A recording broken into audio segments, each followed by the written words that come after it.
ABN and PRR College of Science, Kovur. Dear students, welcome to online classes.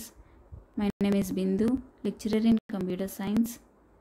This is for second year MPCS, MSCS and MCCS students. Semester 4, subject computer science, paper data structures.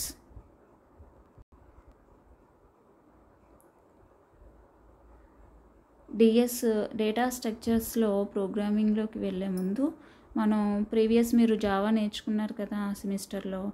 Okay, class అంటే already మీకు తెలుసు, object అంటే తెలుసు, Java programmes ఎలా design చేయాలో కూడా మీకు idea ఉంది. మళ్ళీ ఒకసారి రివిజన్ చేయడం కోసం నేను క్లాస్ అంటే ఏంటి, ఆబ్జెక్ట్ మామూలుగా జస్ట్ సింటాక్స్ పరంగా చూపిస్తూ టూ ప్రోగ్రామ్స్ జావాలో చెప్పుకున్న తర్వాత డిఎస్ ప్రోగ్రామ్స్ డిస్కస్ చేసుకుందాం. ఓకే, నేను ఎక్స్ప్లెయిన్ చేస్తాను మీకు. మీరు ఇవి ఒకసారి రివిజన్ కోసం నీట్గా వినండి. ఓకే, క్లాస్ని ఎలా డిజైన్ చేసుకుంటాం? క్లాస్ అనే కీవర్డ్ ఉపయోగిస్తాం. క్లాస్ నేమ్ యూజర్ డిఫైన్డ్ కాబట్టి మనకి నచ్చిన నేమ్ని ఇవ్వచ్చు. క్లాస్ నేమ్ మీనింగ్ఫుల్గా ఏదో ఒక నేమ్ పెట్టుకోవచ్చు. ఓకే, వేరియబుల్ డిక్లరేషన్స్ ఉంటాయి. నెక్స్ట్ మెథడ్స్ ఉంటాయి. Variables, methods. క్లాస్లో ఏముంటాయంటే వేరియబుల్స్ అండ్ మెథడ్స్ ఉంటాయి. Collection of variables and methods ఉంటాయి. ఓకే, ఒక క్లాస్ని డిజైన్ చేసుకోవాలి. ఒకవేళ క్లాస్ని డిజైన్ చేసుకున్నాం, క్లాస్ని మనం యూజ్ చేయాలి, యాక్సెస్ చేసుకోవాలి అనుకుంటే క్లాస్లో ఉన్న వేరియబుల్స్ని కావచ్చు, మెథడ్స్ని కావచ్చు మనం యూజ్ చేయాలన్నా, అంటే యాక్సెస్ చేసుకోవాలంటే మనం ఎవరి హెల్ప్తో యాక్సెస్ చేసుకుంటామంటే ఆబ్జెక్ట్. ఓకే, ఆబ్జెక్ట్ని ఎలా డిక్లేర్ చేసుకోవాలి, ఎలా క్రియేట్ చేయాలి అంటే సింటాక్స్ 1. మీరు ఆల్రెడీ అరే డిక్లరేషన్, క్రియేషన్ చూసారు కదా. 2 లైన్స్లో చేయొచ్చు, సింగిల్ లైన్స్లో కూడా చేయొచ్చు. అలాగే ఇక్కడ కూడా ఆబ్జెక్ట్ కూడా సేమ్ అంతే. ఓకే, క్లాస్ నేము మనం పైన క్లాస్కి ఏదైతే నేమ్ ఇచ్చుకుంటామో ఆ నేమ్, ఆబ్జెక్ట్ నేమ్ మనం నచ్చినవి పెట్టుకోవచ్చు. మళ్ళీ ఇక్కడ ఏదో ఒక నేమ్ మనకి నచ్చిన నేమ్ని ఇచ్చుకోవచ్చు. ఓకే, మీనింగ్ఫుల్గా మనం ఏదో ఒక నేమ్ని ఇచ్చుకోవచ్చు. సెమీకాలన్ డిక్లరేషన్ చేసాం ఫస్ట్ లైన్. ఓకే, ఇక్కడ ఫస్ట్ లైన్ డిక్లరేషన్ చేసాం, class name, object name. Next second line చూడండి, object name equal to new class name of. Okay, మనకి ఆబ్జెక్ట్ అనేది క్రియేట్ అవుతుంది, అంటే మెమొరీ అనేది ఇనిషియలైజ్ అవుతుంది. ఓకే, ఇది సింటాక్స్ 1.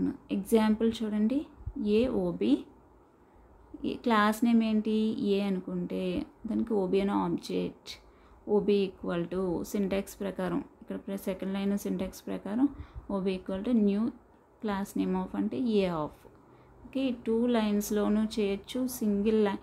ఈ 2 లైన్స్లో ఏంటి, సింటాక్స్ 1 యూస్ చేసి 2 లైన్స్లో డిక్లరేషన్ చేయొచ్చు, నెక్స్ట్ ఇనిషియలైజ్ చేయొచ్చు, క్రియేట్ చేయొచ్చు. ఓకే, అరే ఆబ్జెక్ట్ అనేది క్రియేట్ అవుతుంది.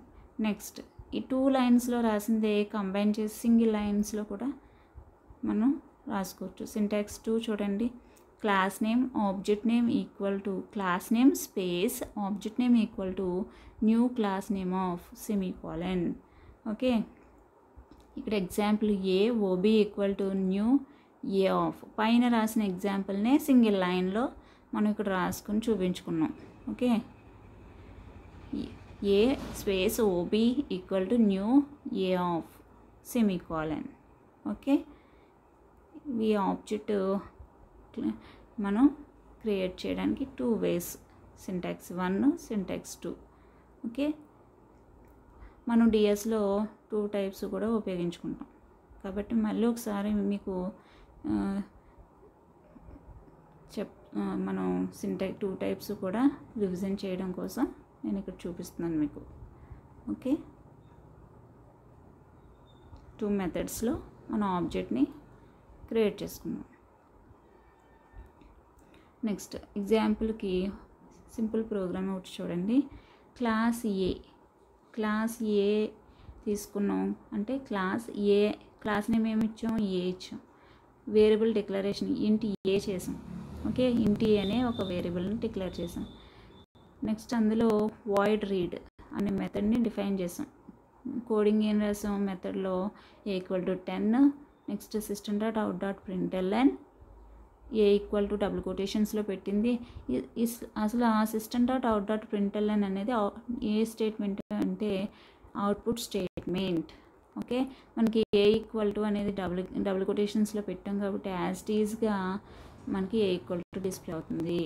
ప్లస్ అనేది కన్కాటినేషన్ ఆపరేటర్, ప్లస్ ఇంకా ఏమైనా డిస్ప్లే అవ్వాలా అంటే ఏ అని ఇచ్చాం. ఏ అంటే ఏంటి, ఏలో ఉన్న వాల్యూ డిస్ప్లే అవుతుంది. ఓకే, డబుల్ కొటేషన్స్లో పెడితే యాజ్ ఇట్ ఈజ్ అదే డిస్ప్లే అయిపోతుంది. మామూలుగా రాస్తే ఆ వేరియబుల్లో ఉన్న వాల్యూ డిస్ప్లే అవుతుంది. అంటే ఇక్కడ ఈ లైన్లో మనకు అవుట్పుట్ ఏమొస్తుంది అంటే ఏ ఈక్వల్ టు 10 అనే వస్తుంది. ఓకే, అది ఎప్పుడు వస్తుంది అంటే మనం ఫస్ట్ ఈ క్లాస్ని ఇలా డిజైన్ చేసాం. ఏ అనే క్లాస్ని ఒక వేరియబుల్ ఒక మెథడ్ తోటి డిజైన్ చేసాం. నెక్స్ట్ క్లాస్ ఏ డెమో. ఓకే, క్లాస్ ఏ డెమో. ఇక్కడ ఏ డెమో అనే క్లాస్లో public static void main string args అరే మెయిన్ మెథడ్ రాసుకున్నాం. ఓకే, మనకి ప్రోగ్రాంలో ఎన్ని క్లాసులు యూజ్ చేసినా ప్రోగ్రామ్ స్టార్ట్ అయ్యేది ఎక్కడి నుంచి అంటే మెయిన్ మెథడ్ క్లాస్ నుంచే స్టార్ట్ అవుతుంది. అంటే మెయిన్ మెథడ్ క్లాస్ అంటే మెయిన్ మెథడ్ నుంచే స్టార్ట్ అవుతుంది. ఓకే, మెయిన్ మెథడ్ నుంచి స్టార్ట్ అవుతుంది కాబట్టి ఈ మెయిన్ మెథడ్ క్లాస్లో మెయిన్ మెథడ్ నుంచి స్టార్ట్ అవుతుంది.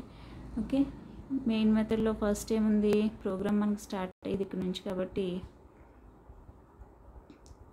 మెయిన్ మెథడ్ నుంచి కాబట్టి ఫస్ట్ మెయిన్ మెథడ్కి వచ్చేసి మనకి A OB equal to new A of object creation single లైన్లో క్రియేట్ చేసాం ఆబ్జెక్ట్ని. అంటే క్లాస్ నేమ్ పైన ఉన్న ఫస్ట్ క్లాస్ నేమ్ ఏంటి, ఏ అనే క్లాస్కి ఇక్కడ ఆబ్జెక్ట్ క్రియేట్ చేసాం. Okay, A space OB equal to new A of OB అనేది ఆబ్జెక్ట్. ఓకే, ఆబ్జెక్ట్ క్రియేట్ అయ్యాక మనకి ఆ ఆబ్జెక్ట్ హెల్ప్ తోటి ఏం చేయొచ్చు మనం, object A class A type అంటే class A type.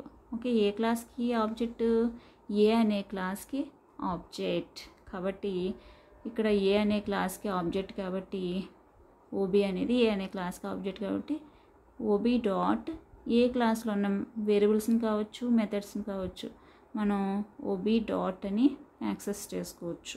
OB dot read of. Okay, read method call చేసాం. కాల్ చేయగానే మనకి ఓబి అనేది ఏ క్లాస్కి ఆబ్జెక్ట్ కాబట్టి ఏ క్లాస్కి వెళ్ళిపోయి రీడ్ అనే మెథడ్ ఉందా లేదా, ఉంది కదా, కాబట్టి మ్యాచ్ అయింది కదా. మెథడ్ నేమ్ సేమ్, పారెంథసిస్ లేవు కాబట్టి ఎంటీగా ఉంది. సేమ్ మ్యాచ్ అయింది కాబట్టి ఎగ్జిక్యూషన్ స్టార్ట్ చేసుకుంటుంది. ఏ ఈక్వల్ టు 10 అసైన్ చేస్తుంది. అంటే ఏ అనే క్లాస్కి మనకి ఆబ్జెక్ట్ క్రియేట్ అవుతుంది కదా. ఆబ్జెక్ట్ క్రియేట్ అవగానే ఇప్పుడు ఏకి ఏలో ఏమీ అసైన్ చేయాల ప్రీవియస్. ఓకే, ఇప్పుడు 10ని అసైన్ చేసాం. నెక్స్ట్ ఇక్కడ అవుట్పుట్ లైన్ కదా ఇది, ఏ ఈక్వల్ టు ఏ వాల్యూ అంటే 10. ఏ ఈక్వల్ టు అనేది డబుల్ కొటేషన్స్లో రాసాం కాబట్టి యాజ్ ఇట్ ఈస్ డిస్ప్లే అయింది. ఏ ప్లస్ అనేది ఇంకా ఏమైనా డిస్ప్లే అవ్వాలి అంటే కన్కాటినేషన్ ఆపరేటర్. ఇది ప్లస్ అనేది ఇక్కడ ఈ స్టేట్మెంట్లో ఏంటి, కన్కాటినేషన్ ఆపరేటర్ అంటే రెండు స్టేట్మెంట్స్ని కంబైన్ చేయడానికి. నెక్స్ట్ ఏ అని రాసాం కదా, ఏ అంటే 10. ఓకే, మనకి ఏ ఈక్వల్ టు 10 అనేది అవుట్పుట్ కింద వస్తుంది. నెక్స్ట్ రీడ్ మెథడ్ క్లోజ్ అవుతుంది. నెక్స్ట్ క్లాస్ క్లోజ్ అయ్యి బయటకు వచ్చేస్తుంది. Next read OB dot read of తర్వాత లైన్ ఇంకేమీ లేవు కాబట్టి మెయిన్ మెథడ్ క్లోజ్ అయ్యి ఏ డెమో క్లాస్ క్లోజ్ అవుతుంది. ఓకే, ఇలా మనకి ప్రోగ్రామ్ అనేది ఎగ్జిక్యూషన్ అవుతుంది.